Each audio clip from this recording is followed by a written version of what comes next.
بسم الله والحمد لله والصلاة والسلام على رسول الله وعلى آله وصحبه ومن تبع هداه أما بعد. We return then back to our dirasa أيها الإخوة of المتن الجزرية, the text that revolves around the ahkam, the rulings of Tajweed and the varying chapters and the abwab. And thus far we have cut through a good portion of the ahkam and the rulings that are present within the book, and we have reached the bab al-mad, and the chapter concerning al-mad, which is the chapter around elongation, revolves around two types of elongation, if we look at it in the broad sense, as we mentioned previously. The mad al-asli, the mad that is the asl or tabi'i, and that is the mad that is the normal mad, the normal elongation that occurs ordinarily in the speech of the Arab and what have you, and is not something that is unique to the Quran or to the recitation of the Quran. That is, these words are uttered in this manner because that is how the Arab used to utter them. And so it is from the essence of the Arabic language that certain words are recited in a particular way, and therefore it is referred to as mad tabi'i. And we discussed a number of categories that fall under this mad tabi'i, and that is that we have mad al-badal, mad silatu sughra. These categories fall under mad tabi'i because they all return back to the origin and the asl in relation to how the Arab used to speak. And that is why you'll find that with the ahkam and the rulings that are placed upon a particular type of mad, the scholars will discuss the rulings and the ahkam in relation to mad far'i. Yani, what is the hukum and what is the rule of such and such a type of mad, such and such a type of elongation that is far'i, that is subsidiary. And you won't find that discussion with mad tabi'i, because that is the asal and the origin of how that letter was ordinarily uttered by the Arab when they used to speak. And so the ahkam concerning the huruf, the rulings concerning the letters, revolve ultimately around the ahkam or around the mudud al-far'iyya, yani the forms of mad that are outside of what is ordinarily uttered by the Arab when they would speak and when they would use their language. And so we looked so far at we entered first and foremost into mad tabi'i and its subcategories, and then we looked at and began, I believe, a session or so ago with looking at mad far'i, that is the subsidiary types of mad that occur within the Quran, that you will find in the recitation, and it has been conveyed from the great ai of qira'ah and of recitation, generation after generation. And so these forms of mad far'i, they require understanding, they require study. As far as mad tabi'i and its subcategories, then it is referred to, as we mentioned, as tabi'i because it is min tabi'at al-Arab, and from their kalam, from the natural nature of how they would speak, that these categories were a part of their speech in any case. So with mad far'i, the recitation of these words in this manner is something that is related to and for the most part specific to the book of Allah Azza wa Jal. Someone may elongate the utterance of a particular word, but here we have a body of principles related to letters that occur in particular ways that must be recited when one recites the Quran in this manner, because that is how the Sahaba, they narrated it to the Tabi'een and narrated it to those who came after them in relation to what they heard the Prophet ﷺ reciting and how he would recite.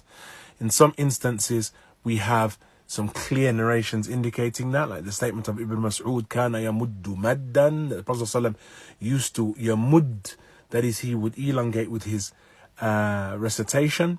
And we have some specific narrations that indicate that this wasn't just something that the scholars put together, but it was something that was narrated generation after generation from the Prophet sallallahu alaihi wasallam.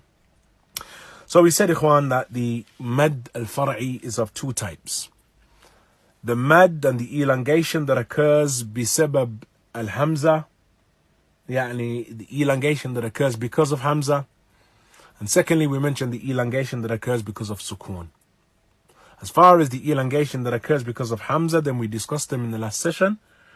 And they, as we mentioned, were maddun muttasil, مد المنفصل and مد الصلة. مد المتصل, مد المنفصل and مد الصلة, but not any مد الصلة, because we said مد الصلة is of two types, صلة صغرى and صلة الكبرى. And al-kubra is that we have the ha, the ha of dhamir, who, the ha of the pronoun, innahu, that this ha is followed by a hamza. When we have the ha being followed by a hamza, then we have a hukm far'i, which is why mad silatul sughra is grouped under mad tabi'i. It is grouped under normal mad, the normal elongation. That is because of the fact that innahu is how the Arab used to say it. Innahu, yani with harakatain. That is how the Arab used to speak. They didn't used to say, إِنَّهُ عَلَى كُلِّ شَيْءٍ. لا, they would say, إِنَّهُ. وَإِنَّهُ لَرَجُلٍ كَرِيمٍ. Or other than that from the statements that they would use. So, it is grouped under mad tabi'i. It isn't given a special ruling or anything of that nature because of the fact that that occurs in the speech of the Arab min tabi'atihim. ومن سليقتهم في كلامهم. That is how they would speak when they would utter. And so mad silat al-sughra is in that category. But if you look at mad al-sila al-kubra, then mad al-silat al-kubra is a different scenario. Mad al-silat al-kubra is that we have this ha, but in this instance it is followed by hamza. Because of the fact that it is followed by hamza, its scenario changes. And therefore, when we have this change in the manner in which it falls, then we have a particular ruling related to how it is to be uttered and how it is recited in the book of Allah Azza wa Jal. That the Prophet ﷺ, when we would see this mad, yani this ha or this dhamir being followed by one of the or being followed by hamza in this case, then the Prophet ﷺ would extend and elongate his recitation. That was narrated and conveyed by the companions and conveyed generation after generation. And so, Maddu Silatul Kubra wasn't ordinarily from the general speech of the Arab, though one may, in order to emphasize a point, he may elongate a particular statement. Maddu Silatul Kubra, now because of the fact that it is a scenario that varies slightly from what the Arab would ordinarily do or ordinarily say, then we see it falling here under the mad al-far'i. That is because of the fact that it goes against, in some ways, the grain of what the Arab they would ordinarily utter in their speech. And so we said that these were all because of Hamza. Maddun muttasil, maddun munfasil, and mad as-sila al-kubra. All of these three were all considered mad, far'i. Why? Why are they mad, or why do we elongate? What is the cause? The cause is, in this case, Hamza. With mad al-muttasil, we said that it is one of the letters of elongation, and one of the letters of mad being followed by Hamza. If we have one of the letters of mad being followed by Hamza in one word, then this is maddun muttasil. Al-malaika ja'ana al-kha'inin. This is from the manifestations then of mad but this is maddun muttasil because of the fact that it is all in one word. The second type of mad we said was maddun munfasil, which is similar to maddun muttasil, that is that one of the letters of elongation is followed by hamza, except in this case it is across two words. With maddun muttasil, we said that the hukum or the ruling is that the elongation occurs for 4 or 5 harakat because of the difference of opinion that occurs among the scholars. With maddun munfasil, that is the mad that again, one of the letters of elongation comes at the end of one word, and then the following word has hamza, begins with hamza. So it is the same as mad muttasil, except maddun muttasil is in one word, maddun munfasil is in 2 words, or across 2 words. In that scenario, we have mad. The hukum of mad is the same in relation to the period of elongation, that is, it is recited or it is elongated for 4 or 5 harakat, but the ruling of the mad itself is al-jawaz. It is not wujub. It is not considered wajib, as is the case with maddun muttasil, but it is al-jawaz, yani permissibility in this scenario. And then we ended with mad, maddu silatu sughra, mad al-kubra.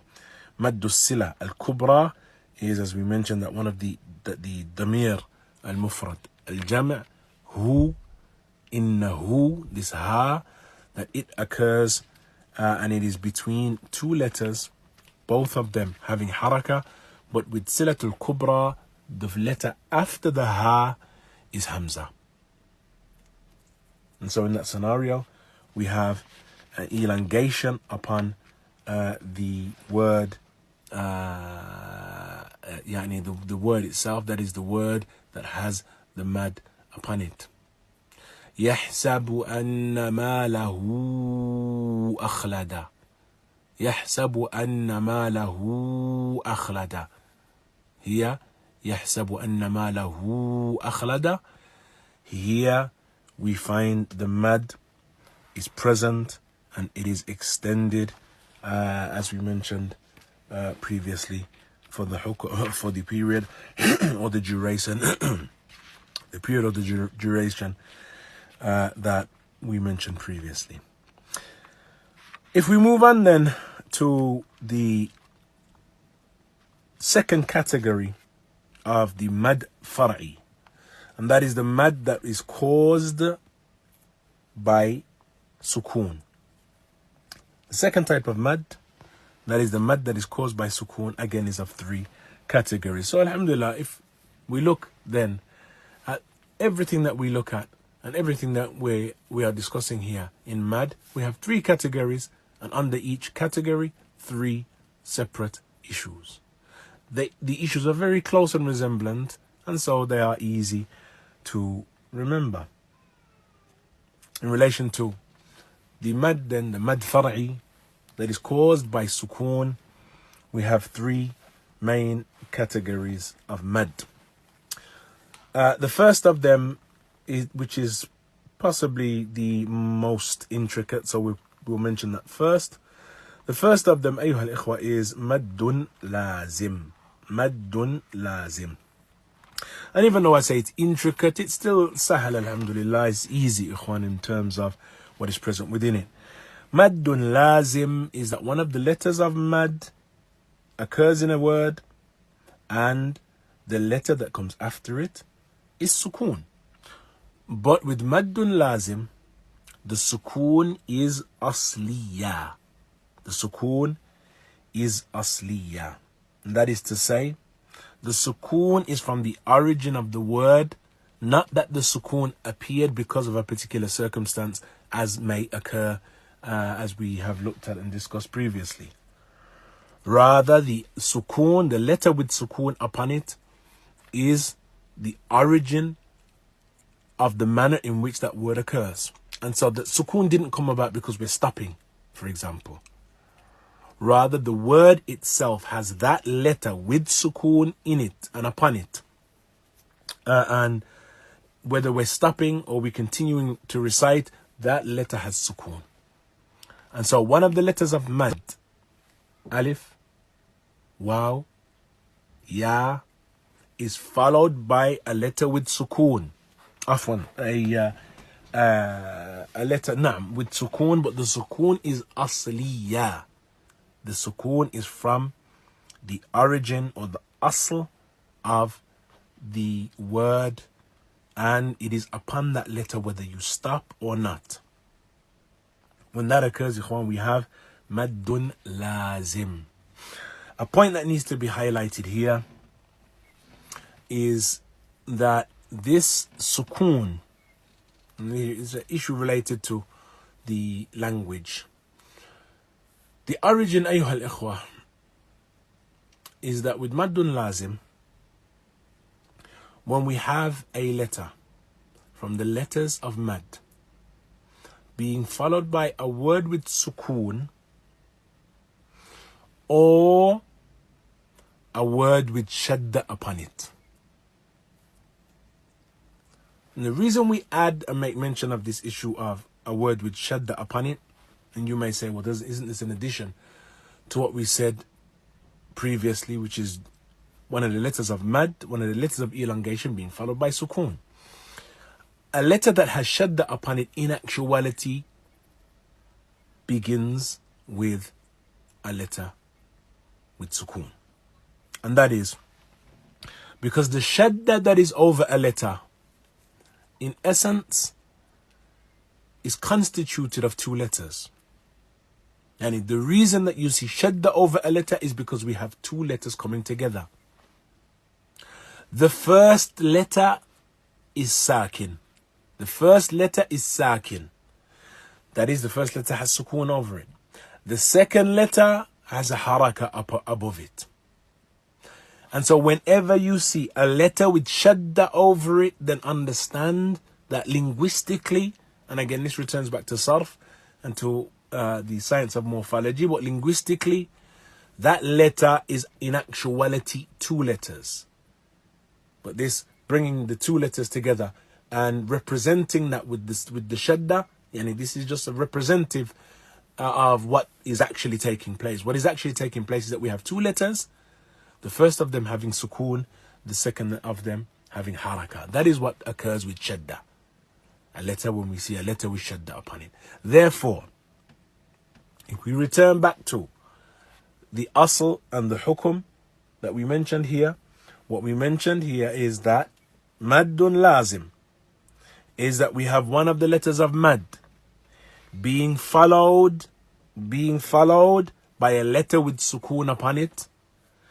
If we consider then that the letter that comes after the mad, it has shadda upon it, what is it we're actually looking at?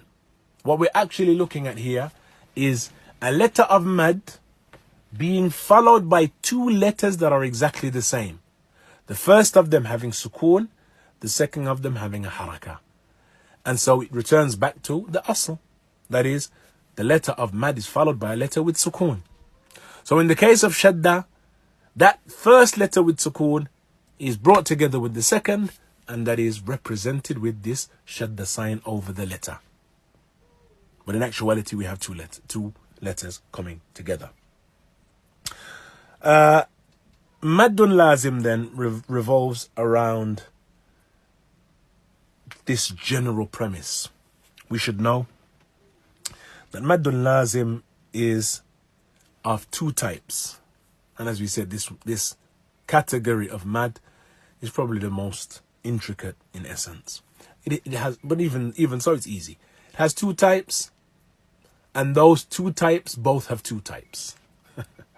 So we have mad lazim, if you were to envision in your mind's eye, mad lazim at the top of your page, then we have two prongs. Those two prongs then have two prongs beneath them.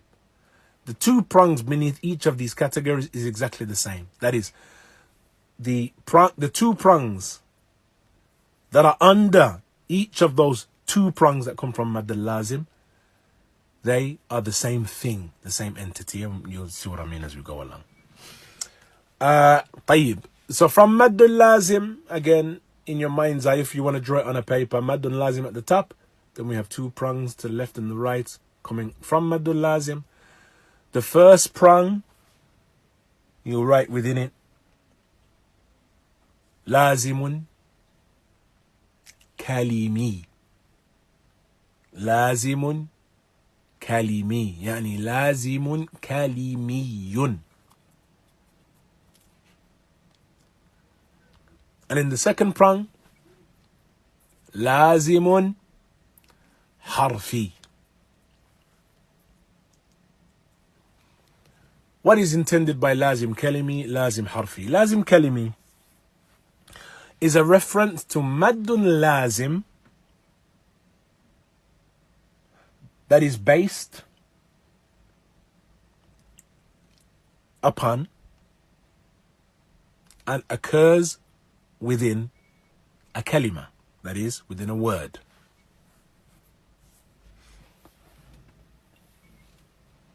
So when we have a word that this mad lazim occurs in, this mad is referred to as mad lazim kalimi, if it is in a word. Inshallah, it will make sense as we go along, or become clearer if it doesn't make sense now. The second category is maddun lazimun harfi. That is, mad lazim that occurs within a harf or within a letter. And so one mad lazim occurs within a kalima, within a word, and the other category occurs within a letter. And I hear some of you saying, yani, hypothetically, well, isn't mad one letter anyway? Na'am, mad is one letter. But what is it we mean by mad lazim kalimi, mad lazim harfi? Mad lazim kalimi, what is meant by mad lazim that occurs within a word, is that this mad lazim occurs within one word in the Quran. And what is meant by mad lazim harfi is a reference to a particular type of harf. It is a reference to a particular type of letter, not just any letter. And so what is intended by maddun lazimun harfi, the mad lazim that returns back to a letter, is the huruf al-muqatta'a in the fawatih of the surah. That is, the letters that occur in the beginning of some surahs. The letters that occur in the beginning of some surahs, ayyuha al-ikhwa, some surah, have rulings in relation to elongation. And that is because, as we alluded to previously, the letters that occur at the beginning of some of the surah in the Quran are in actuality words and not just letters. Yani, when one recites those letters that occur in the beginning of the Quran, in actuality one is reciting those letters as words. And so when one sees alif lam mim, he doesn't say alama. Rather, he says alif. That is, he utters the word. And that is what is prescribed. He says lam. And that is, he utters the word lam, yani the name for the letter. Mim. He utters the name of the letter. So even though we only have the letter written, it is the name of the letter that one recites. The names of these letters are constructed from words. The names of these letters are constructed from letters. Alif is constructed from 3 letters. So when we recite alif, we have hamza, lam, fa, alif. Hamza having fatha, lam having kasra, the fa having sukoon upon it if one stops. Therefore, the affair of mad, lazim, harfi, returns back to the fact that it is actually the names of the letters. Even though the letters are represented with their character, but it is the names of the letters that we are reciting. Therefore, the construction and the letter format that is present within the names of those letters is where this rule of mad lazim is connected, and how it is connected to these letters. That is, the letters that occur at the beginning of the Quran are given in terms of mad. They are given the same ruling as the words that occur within the Quran as we read. And that returns back to the breakdown of those letters, or rather the breakdown of the names of those letters, which is in actuality what we will be reciting, and what letters those names are constructed from. And is there within them huruf of mad followed by sukoon? When we return the affair back to what the letters themselves are comprised of letters, then we understand that in terms of elongation and mad, then the scholars categorize these letters, أيها الإخوة, into three main categories. The huruf of mad, they are categorized, or the huruf, rather, the letters that are at the beginnings of the surah, alif lam mim, alif lam ra, then they are categorized into three main categories. That is in relation to mad. In relation to mad. Number one, and first and foremost, we have those letters that in relation to mad have no mad whatsoever. And that is one letter.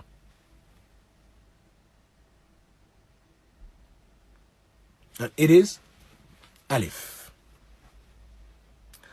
Alif, in relation to the letters that begin the surah, or that occur at the beginning of the surah, then alif is the one letter that has no mad.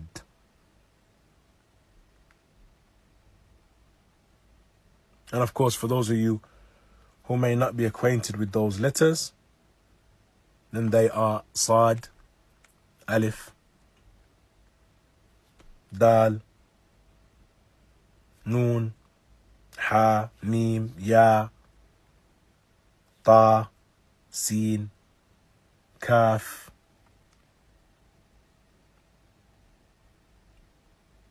Ain,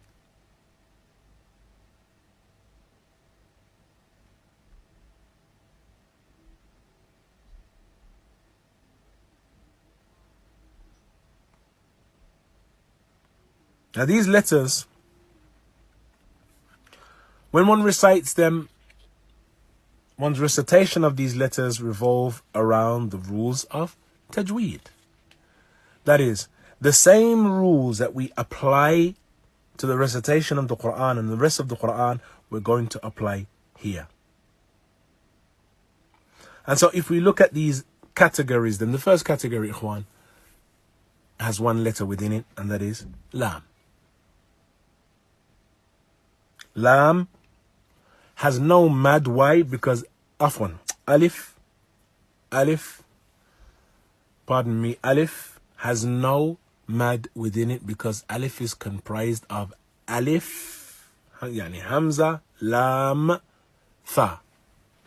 Hamza, lam, tha.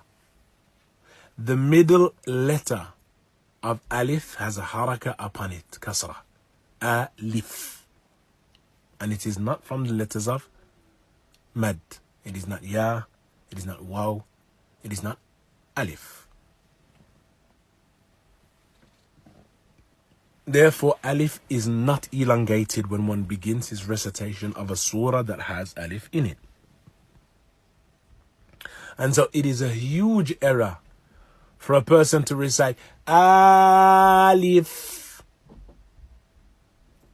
or alif, alif. There is no elongation in alif. It is recited alif.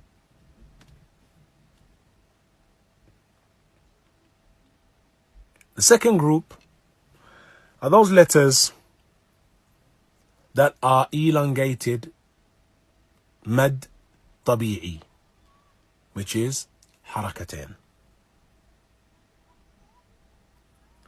The second group of letters then are present within the construction hayyun tahur. Hayyun tuhurun, however you wish to utter it. But the point is, these 5 letters, ha, ya, ta, ha, ra, ha, ya, ta, ha, ra. These 5 letters do not have within them maddun lazim. That which we have is mad tabi'i yamud biharakatain. 2 harakat. And so hamim is not recited hamim. Rather, ha is from the letters of hayyun tahur, therefore yamud harakatain. Hamim, hamim. Ya, likewise, harakatain. Ta, likewise, harakatain. Ha, harakatain. Ra, harakatain. And so we do not have mad lazim in this construction.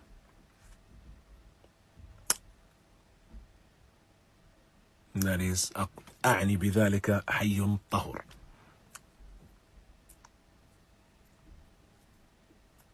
The third category is that which is recited with mad lazim. And that is the letters that are present within the construction كم عسل نقص. كم عسل نقص. كم عسل نقص.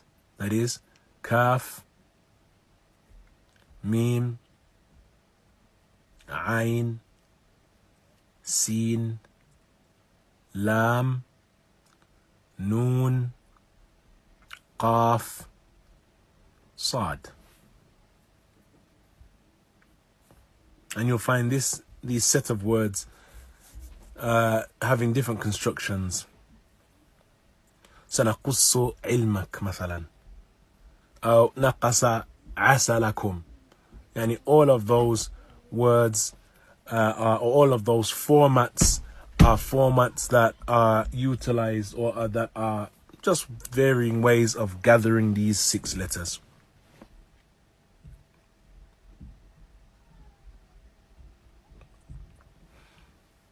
My bad, ikhwan, 8 letters.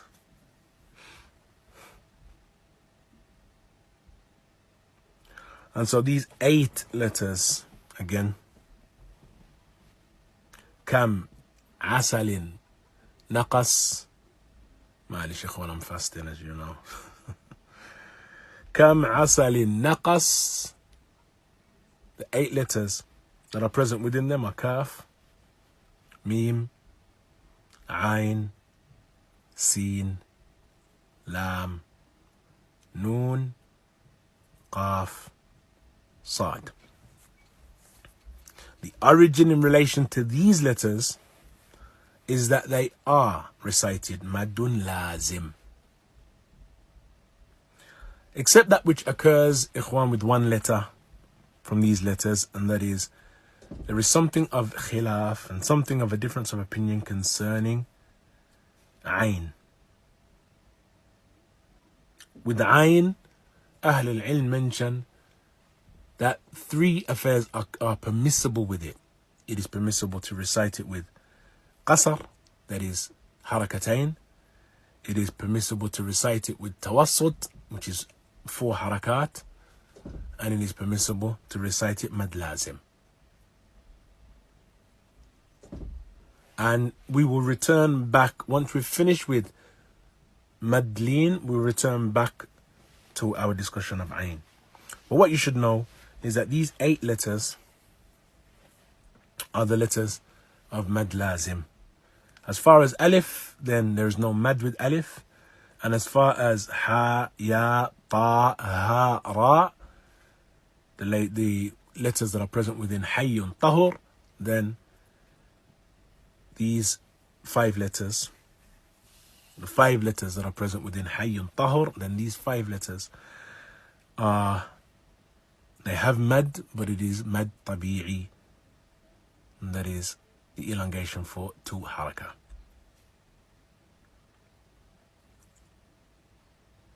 With that being said then, ikhwan, returning back to these 2 broad categories of mad lazim, we have, as we mentioned, mad lazim kalimi and mad lazim harfi. Mad lazim kalimi is a reference to maddun lazimun that occurs in 1 kalima. And that 1 kalima is a kalima that we have the letter of mad, yani the harf of mad, being followed by a letter that has sukoon. If we have a letter of mad being followed by a letter that has sukoon, and that sukoon is asli, that must be reiterated. Whether it is in a shadda construction, or that the letter exists by itself, then this is mad lazim kalimi. As far as the second category of mad lazim, which is mad lazim harfi, then it is that the letters that occur in the beginnings of the surah, of some surah, that it falls under one of the 8 letters that have in them mad lazim. And as we mentioned, they occur in the construction kam asalin naqas, yani kaf, mim, ayn, sin, lam, noon, qaf, sad. So these 8 letters are the letters of mad lazim harfi when they occur in the beginning of the surah. You remember we said that these then are the 2 broad categories of mad lazim. Underneath these categories there are 2 further categories, yani each of those are broken down into 2 categories again. We have maddun lazimun kalimiyun mukhaffaf, and mad lazim kalimi muthaqqal. Mad lazim kalimi mukhaffaf, that is the light mad lazim that occurs in one word. And then maddun lazim kalimi muthaqqal, and the heavy mad lazim that occurs in one word. And you remember I said that these categories are the same for both branches of mad lazim. Well, that then repeats itself over in mad lazim harfi. So we have mad lazim harfi mukhaffaf and mad lazim harfi muthaqqal. What is the difference between this mukhaffaf and muthaqqal, heavy and light mad lazim kalimi or harfi? What is intended by heavy mad, let's start with light. Light mad lazim kalimi is that we have the letter of mad followed by sukoon asli. That is a sukoon that is from the asl of the word. And therefore, we're not looking here at the shadda construction, just a sukoon existing upon a letter by itself.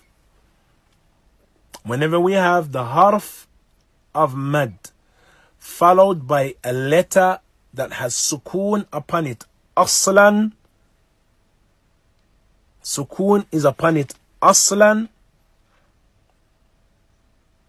then this is mad lazim mukhaffaf. This is the light mad kalimi, mad lazim kalimi, يعني مخفف. So we only have sukoon upon it. As far as muthaqqal, then muthaqqal is that we have the harf of mad followed by the shadda construct. That is, these two letters that come together and have shadda upon them. The first letter having sukoon, the second letter having a haraka. As we mentioned earlier, that is actually what we're looking at when we see a letter with shadda over it. In actuality, we have two letters. The first letter has sukoon upon it. The second letter has shadda upon it. That is actually what is taking place underneath that shadda. And that is what the shadda represents. So whenever we have one of the letters of mad, waw, alif, ya, followed by a letter that has shadda over it, then this is mad lazim muthaqqal. And so this occurs in both kalimi and harfi. So again, if we go back to this, the shajara or the graph that we've drawn, mad lazim at the top. From mad lazim we have two prongs. At the end of one prong we have mad lazim kalimi, and over on the other mad lazim harfi. Each of those are then split into two more groups: mad lazim kalimi mukhaffaf, mad lazim kalimi muthaqqal, mad lazim harfi mukhaffaf, mad lazim harfi muthaqqal. So the mad lazim then, ikhwan, is, in terms of the varying categories of mad that we've looked at, is probably the most intricate, but there isn't any intricacy involved in it whatsoever. Ikhwan, alhamdulillah, sahal maysur, easy. And so with mad lazim kalimi, then it does not occur regularly throughout the Quran. Rather, we have two instances in actuality of mad lazim kalimi mukhaffaf. Yani mad lazim kalimi mukhaffaf occurs in two places and two instances in the Quran. And they are both the word al-an. And the first is the statement of Allah Azza wa Jal, الآن وقد عصيت قبل وكنت من المفسدين. And the other instance, الآن وقد كنتم به تستعجلون. Al-an is the only instance of mad lazim kalimi mukhaffaf. Mad lazim kalimi mukhaffaf. Mad lazim kalimi mukhaffaf, then it is mentioned because it exists, but it is not something that you will regularly come across or you'll find varying instances of. And that, or both of them, ikhwan, occur in Surah Yunus. The first is verse 51 of Surah Yunus, and the second is verse 91 of Surah Yunus. As far as mad lazim muthaqqal, then that occurs in a lot more places in the Quran. Some of them I believe may have passed previously, or we may have indicated or pointed towards them. For example, that which occurs in the beginning of Surah Al-Haqqa. The statement of Allah Azza wa Jal, Al-Haqqatu mal-Haqqa wa ma adraka mal-Haqqa. Here we have mad, أيها الإخوة, 6 harakat. 6 harakat lazim. 6 harakat we have the elongation for. Or مثلا الطامة الكبرى. Here we have the ta followed by letter of mad, followed by mim mushaddad. And so we have mad lazim kalimi مثقل. الطامة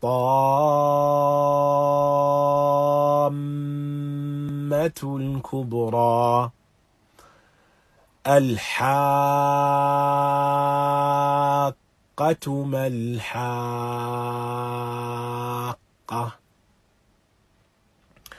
مثلا, similarly as we recite every day in Fatiha, ولا الضالين.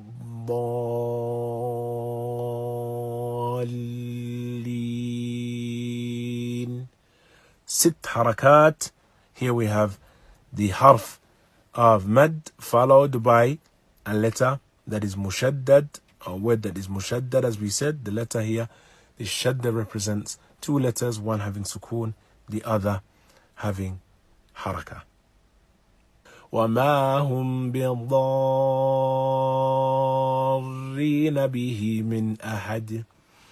Likewise, for example, the statement of Allah Azza wa Jal, أَتُحَاجُّونَنَا فِي اللَّهِ أَتُحَاجُّونَنَا فِي اللَّهِ.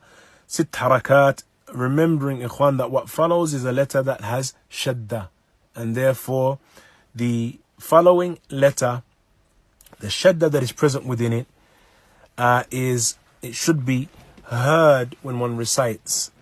And that is, you would recite مثلا, as we mentioned, ذلك بأنهم شاقوا الله ورسوله. شاقوا الله, شاقوا الله. We hear that the following letter has shadda, and it is recited as such, and it is not broken. فَمَنْ حَاجَّكَ فِيهِ. So we do not say حَاجَّكَ. Rather, the following letter has shadda, and therefore that must be manifest within the qira'ah. الطامة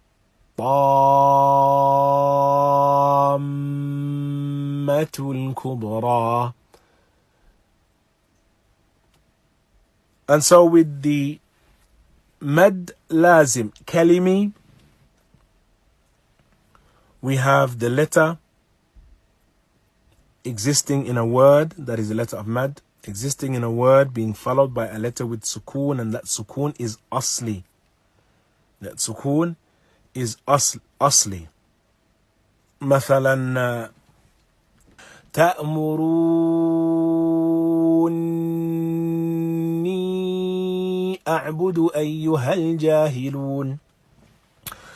The second type of mad lazim, which is mad lazim harfi, is a type of mad that revolves around a kalima.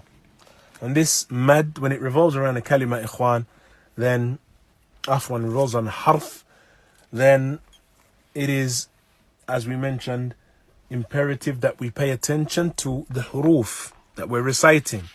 And just because of the fact that it occurs at the beginning of a word, that does not now mean that we must now elongate everything. Sit harakat. And that is what we hear with some people. Alif, alif, lam, ra. Way past sit harakat. Just elongation because it sounds nice in your estimation. Rather, the affair returns back to these dawabit.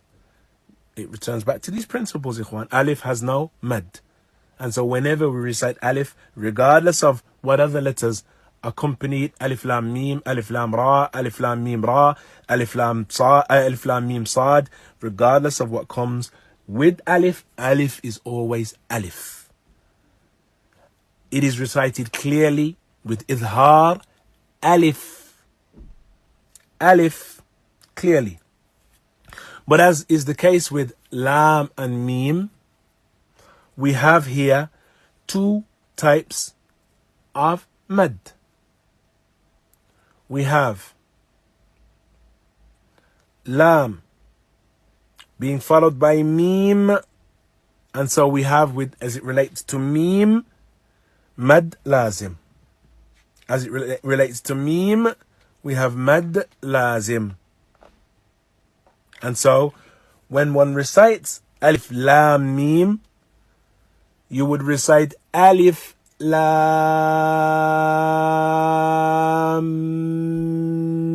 mim.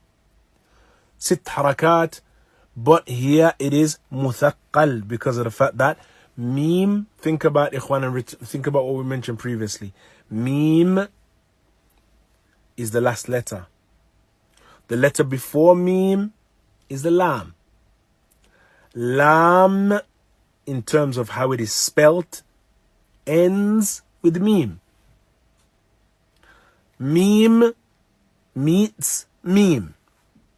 Yani the mim of lam meets the mim of mim. And so we have these two memes coming together in recitation. Alif then is made clear with idhar. Then one recites the meme, and the recitation of the meme is mad lazim sit harakat. Alif lam mim.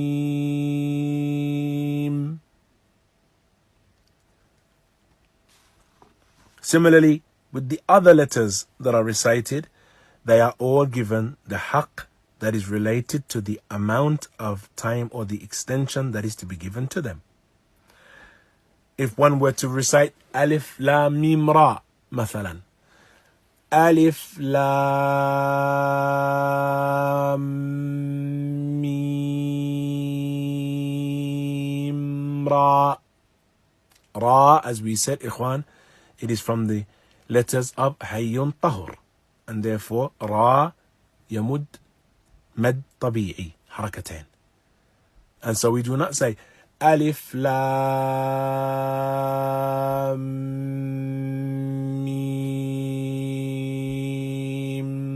ra. That would be an error, ikhwan. Rather, alif lam mim ra. Ra is mad tabi'i. But as it relates to lam and mim, then lam and mim are from the letters of mad lazim.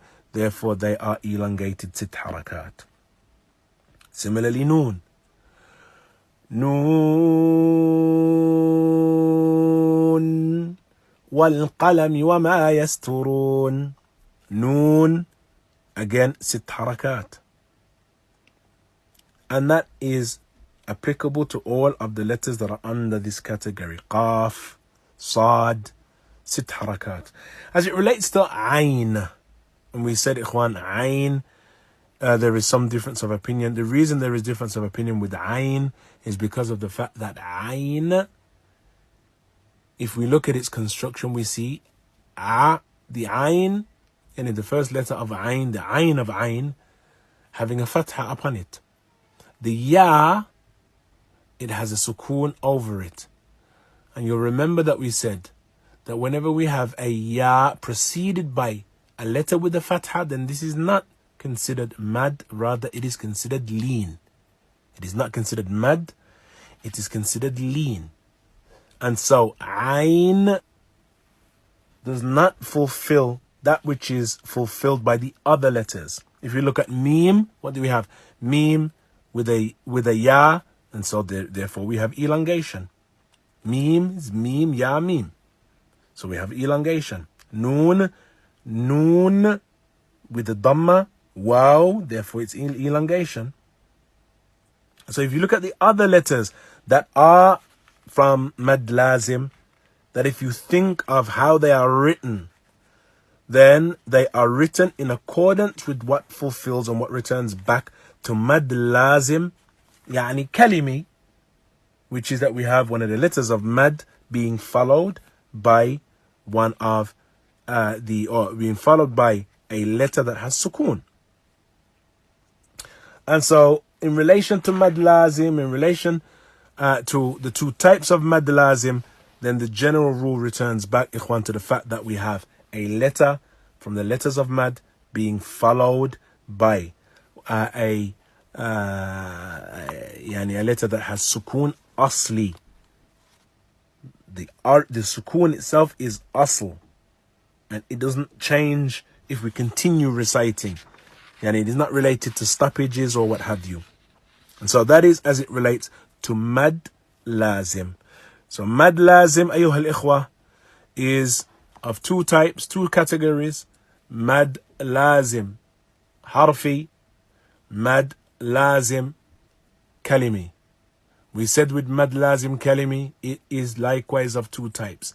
Mad Lazim Kalimi Mukhaffaf, and that is the case with the likes of Alif, of Al-An, Afwan, in Surah Yunus, in its two places, and Mad Lazim Kalimi Muthaqqal. Mad Lazim Kalimi Muthaqqal.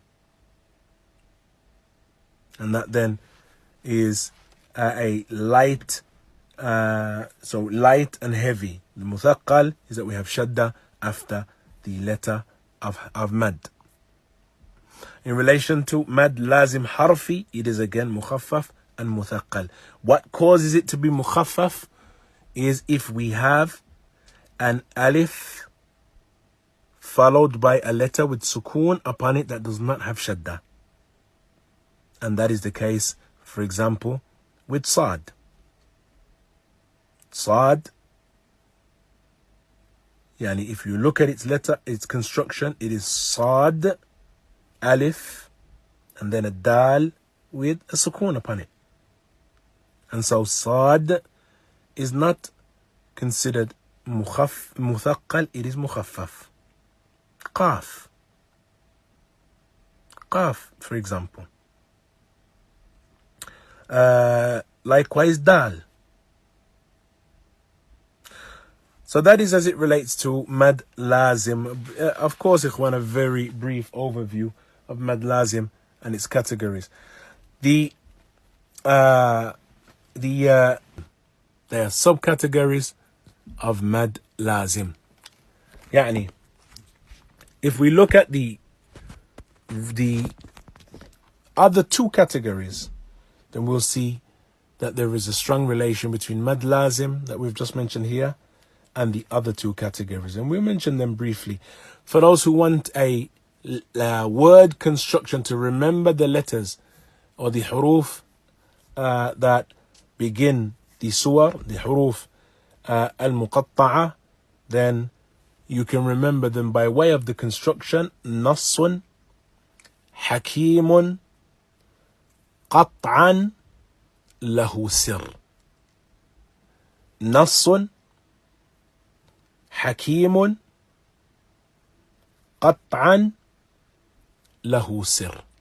Nas, Noon, Sad, Hakeem, Ha, Kaf, Ya, Mim, Qaf, Ta, Ain, Hamza, Alif, Lam, Ha, Sin, Ra.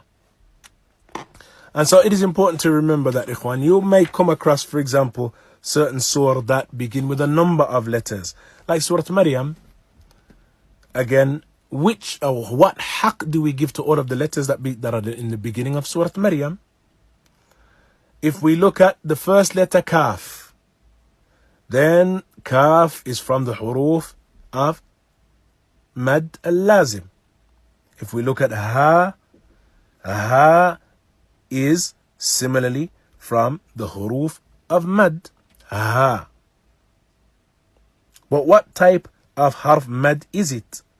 It falls under the construct Hayyun Tahur. Therefore, we have Mad Harakatain. Ya, likewise, is a harf of Mad. But what type of Mad? It falls under Hayyun Tahur. Therefore, Harakatain. Ain, again, you remember that there is some khilaf. Because of this khilaf, and because of the difference that relates to Ain, because its elongation is actually lean, then we have 2, 4, or 6.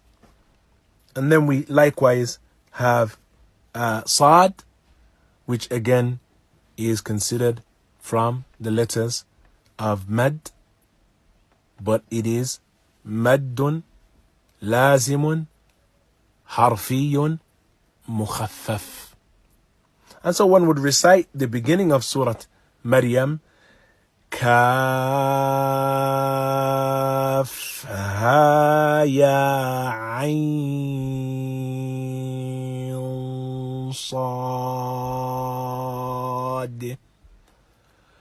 Kaf, 6 حركات. Ha, Ya, حركتين. Ain, 6 حركات. Sad, 6 حركات.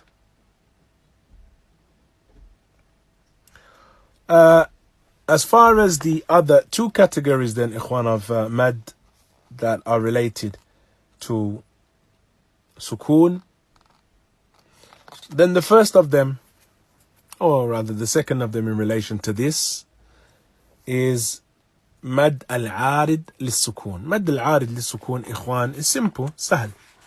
Mad al-arid lis-sukoon is simply the mad. It is identical to mad lazim. It is identical to mad lazim, except that it is that which occurs at the end of a word because of a stoppage. That is the sukoon that is present. You remember with mad lazim, the sukoon that comes after the letter of mad is a sukoon asli. That is, it is from the word itself. You can't remove it, you can't get rid of it, it doesn't change. Yani, as is the case with those letters that we've looked at and we've discussed. With mad al-arid lis-sukoon, yani this mad al-arid lis-sukoon is a mad that occurs because of the fact that one has stopped. And so it is mad arid.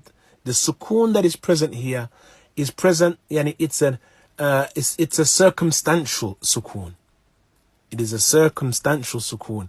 Yani, because of the fact that we've stopped, that letter now has sukoon, but it doesn't originally have sukoon. And so, if one were to look at for example, bayan, al-bayan. Al-bayan ends with noon, with a noon with fatha. But if we stop on the word bayan, then we now have a sukoon upon that noon instead of a fatha.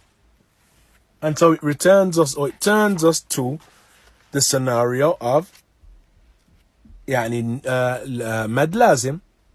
Mad lazim, as we said, was mad that has letter of mad followed by sukoon asli. Here we have a letter of mad followed by sukoon aridi. This sukoon is not ordinarily present.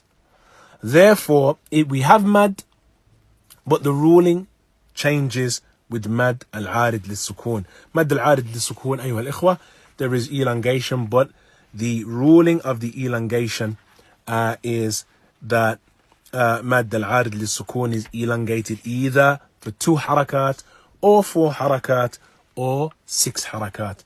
And the elongation returns back to the type of recitation that one uses or one is implementing. As we said previously, we have 3 main types of recitation. We have at-tahqiq, we have at-tadwir, and we have al-hadar. Tahqiq is the slow recitation. Tadwir is the medium pace recitation, and then hadar is a quicker form or quicker recitation. Ahl al-ilm, they mention if one is reciting tahqiq, then what is befitting is that he uses mad lazim, mad al-arid lis-sukun, he uses 6 harakat if he is reciting tahqiq. If he is reciting that medium pace, then 4. And if he is reciting that quicker pace, then 2. And so this mad al-arid lis-sukun, as we mentioned, ikhwan, it comes about because of one stopping upon the end of a particular word, and that word now takes on board the mad, even though it did not have mad before, because the letter itself was not sukoon.